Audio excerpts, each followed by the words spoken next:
अस्सलाम वालेकुम नाज़रीन, यूनिवर्सिटी ऑफ एथेंस ने एक तहकीक की। वो तहकीक बड़ी कमाल थी। किया क्या उन्होंने 66 से 68 साल तक की उम्र के 660 मर्द इकट्ठे किए, चुने, और उसके बाद उनको उनके सारे टेस्ट किए। टेस्ट करने के बाद उनकी रिपोर्टें अपने पास रख ली। फिर उनको 2 ग्रुप्स में तकसीम कर दिया। 330 एक ग्रुप में हो गए और 330 दूसरे ग्रुप में हो गए। और उसके बाद उनको 3 माह तक बेहतरीन किस्म की खुराक दी गई, जिसमें दूध, गोश्त, मछली, फल, सब्जियां, अंडे, दालें, ड्राई फ्रूट समेत बेहतरीन किस्म की खुराक उनको प्रोवाइड की गई।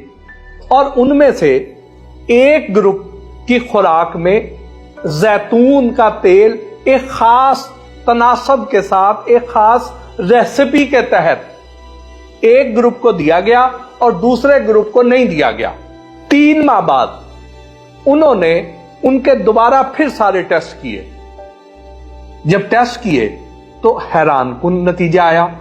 वो क्या था?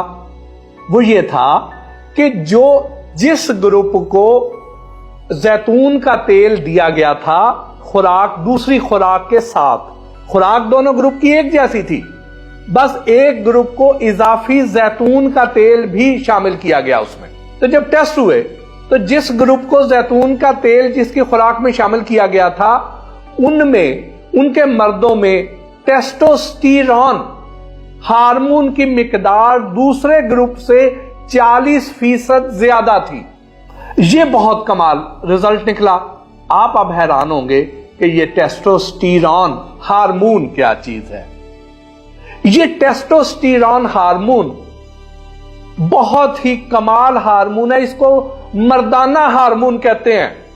यह मर्दों की ताकत और उनके अफआल के लिए सबसे जो वाइटल हार्मोन है वो टेस्टोस्टेरोन है।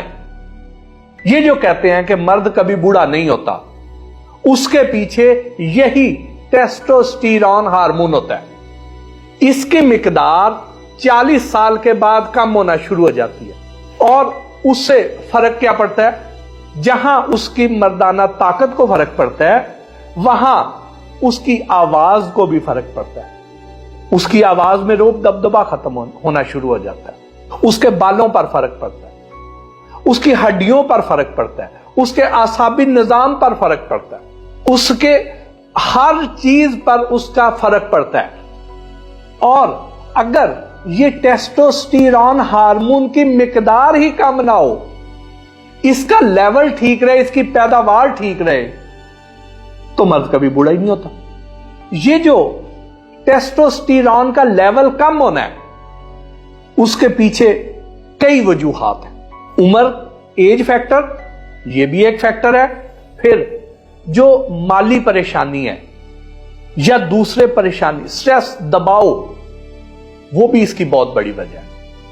फिर थकावट, एंग्जाइटी, बहुत ज्यादा काम करना, वर्कहॉलिक हो जाना, हर वक्त वही ज़हन में सवार रहना, वो भी इस पे असर डालता है। जो लोग शराब नोशी करते हैं वो भी इसको बुरी तरह मुतासर करती है। तो हम इसके हल की तरफ आएंगे। आपको इसकी रेसिपी भी शेयर करूंगा और आपको बताऊंगा कि आपने किस तरीके से लेनी है और कौन लोग ले सकते हैं, कौन नहीं ले सकते।